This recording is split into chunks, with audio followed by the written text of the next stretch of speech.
What up, guys? Pass the Jelly here. It is day 3 of the Denver card show. We're heading over there now. First 2 days have been an absolute blast, and I wanted to get into some tips for you guys for vending at a card show. So whether you're new to vending or you've been doing it for a long time, hopefully we have some good tips in here for you that'll make it a little bit easier for you, learn from some of my mistakes. So the first thing I wanted to talk about is get a little cart, man. Get one of those wheeling carts on Amazon to cart in all of your stuff. It's a game changer. The first show that I did, I took everything by hand, and it took me 3 or 4 trips just to get all my stuff to the card show. And it depends on how big of a show or where it is, but that can be really hard to wheel all your stuff or carry all your stuff to the show. So that's my main tip. Make sure you pack as good as possible. So if you can get like a sealed box, a plastic box at Walmart or Amazon that you can keep all your sealed product and everything in, that's going to be key, because you don't want anything to get damaged. You don't want any of your boxes to get damaged, and it's really easy to do when you're rushing to try and get everything there and set up. So that's a big tip, and a lot of this is prep work, guys. The more you can do beforehand to get ready to the show, the easier it's going to be when you get there, because there's nothing worse than getting there and be scrambling to do everything, or you notice there's a tear in your box, whatever it is. So the more you can prepare, the better. So that's another tip that I have for you. The next thing is if you can, guys, price your items beforehand. I have a little price sticker that I got, and it just sticks the tags right on the card. So it creates a lot of friction for buyers. If they come to your table and they don't know the prices on everything, you want to make it as easy as possible for people to buy your cards. I know stuff can change sometimes too, so sometimes the price can change overnight, so it can go up or down overnight. So I understand that people don't always want to price everything the night before, but the majority of the cards that I have, I usually try and price beforehand unless they're really expensive. The next thing that I wanted to talk about, guys, is signs. So if you can get signs for your Venmo, Zelle, or even just a banner that you're buying cards, it's going to be great for you. So I know you can get them relatively cheap on Amazon or FedEx, but you want to do branding, guys. You want to have the name of your shop or the name of your store, and get your name out there, get your socials out there, get your Zelle, so make it easy for people to buy from you. The next thing I wanted to talk about is whales, guys. So there's a lot of people that will potentially come to your table and want to buy you out for certain things. Maybe they'll want to buy you out at 80%, 85%. So just be careful, guys. Be really cognizant of how they're pricing your items, where they're comping your items from, and take control of the transaction. The biggest tip I can give you in that regard is the more control you are of the transaction and comping your items, and don't be afraid to turn down a deal if it doesn't feel right for you. So one of my first card shows that I did, I had a guy come in and want to buy a lot of my stuff at 80%, which I was fine with because I've had it for a long time. But after I've done a lot more shows, I realized that looking back, it might have been better to maybe negotiate a little bit more or save some of the stuff. Because what you got to think about, guys, is if you're selling stuff at 80%, why even go to the card show? Because you can literally probably sell it to a vendor for 80%, not pay for a table, and not have to spend your whole day there. It's work, guys. It's not the easiest thing in the world. It's not the hardest thing in the world. But if you're going to be selling stuff at 80-85%, there's a lot of tables at these shows that will pay that, so you don't even have to lug everything there, stay there, pay for your table. The next thing I wanted to talk about is Wi-Fi issues, guys. So at the shows, it's very possible there's going to be a lot of people on the Wi-Fi, and depending where it's located, may not be good service.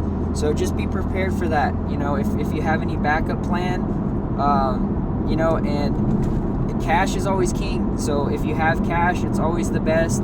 But that's another tip that I have for you guys. The next thing I want to talk about is it takes a village, guys. It takes 2 people.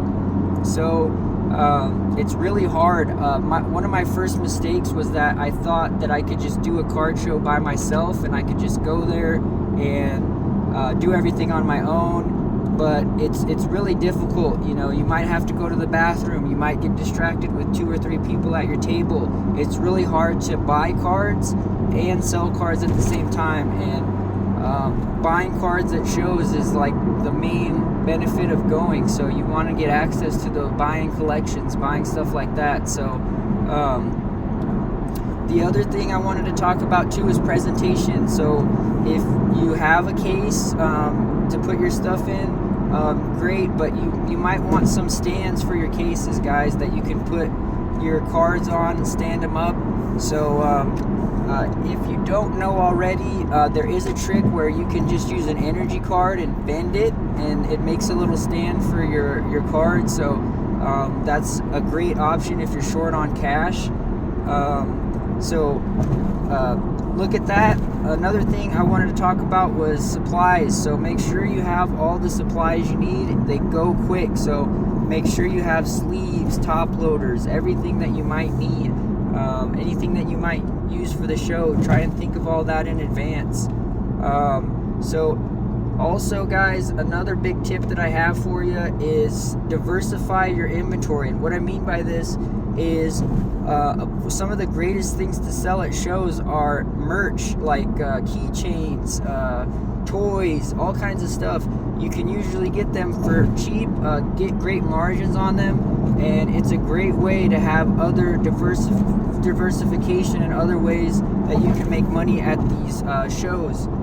Another big tip, guys, is bulk. Don't underestimate bulk. A lot of people like to buy bulk. You can give it out if you get it for free to kids and stuff. So it's really nice to have bulk, and it can be a good bread maker for you guys if you really experiment with it. My goal now that I've been doing shows longer is I'm always trying to get upgrade my inventory and get more expensive inventory, but you can always make really good margins on bulk, and that's one of the great things about it.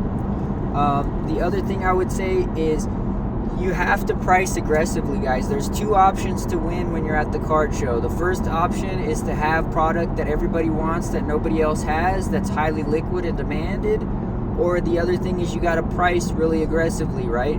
So if you're the same person that's selling the same card as 50 other people at the card show, it's usually people are going to shop that around and they're going to see who has the lowest price, and that's probably who they're going to buy from. So keep that in mind, guys. You don't want to compete on price alone. You want to have something that you stand out for, whether that's your inventory, whether that's diversifying into some other products, whether it's just maybe getting your name out there and having a social media following. You have to have something that makes you unique and makes people want to do business with you.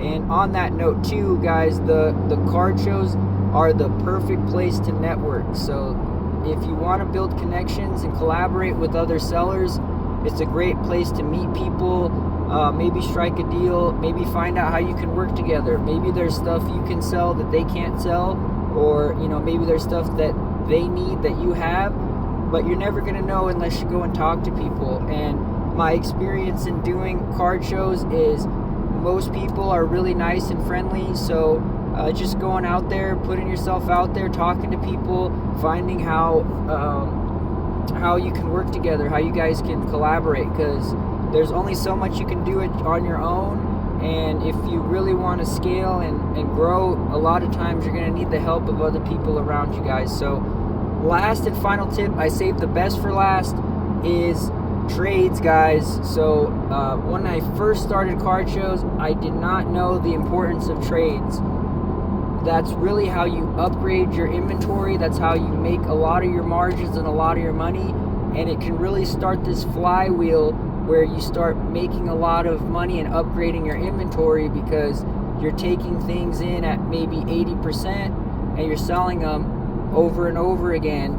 And it's a good way it's probably the best way to get good inventory. And you can really be picky about what you trade for, guys. And a big tip that I would say that I learned is don't feel like you have to pay 80% on everything, and don't feel afraid to turn inventory down that you don't feel confident about, guys. So the goal is always to get the best inventory possible at the best price. So if it's a card that's maybe less desirable, or you don't think is going to sell, or you find that you sit on for a long time, maybe you pass, maybe you pay 70% on it. Just always be thinking about that kind of stuff, and what you feel comfortable paying relative to how long you're gonna sit on an item. And don't get me wrong, guys, if there's a great item, a great card, and you know it's gonna sell really quick, maybe you want to pay a little bit higher than 80%. I don't know how your business model works or what your goals are, but I think some people immediately start their first card show and they think, hey, I gotta pay this percentage on everything.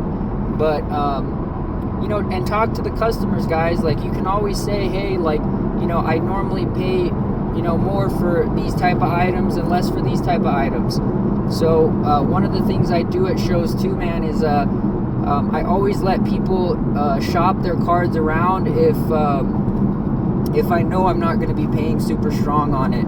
So a lot of this, guys, is just being honest, being a good person, really taking an active interest in the community and the people that are there, because without them, guys, we don't have a business, we don't have anything to do. So they make everything possible. So people will always remember how you treat them and how you do business. So don't forget that, guys. The better you can treat people and do right by people, the more repeat customers that you're going to have, the more people you're going to have coming to your table, looking for you, finding you on social media. So it's about building a community, building an audience, guys, if you want to have continued success.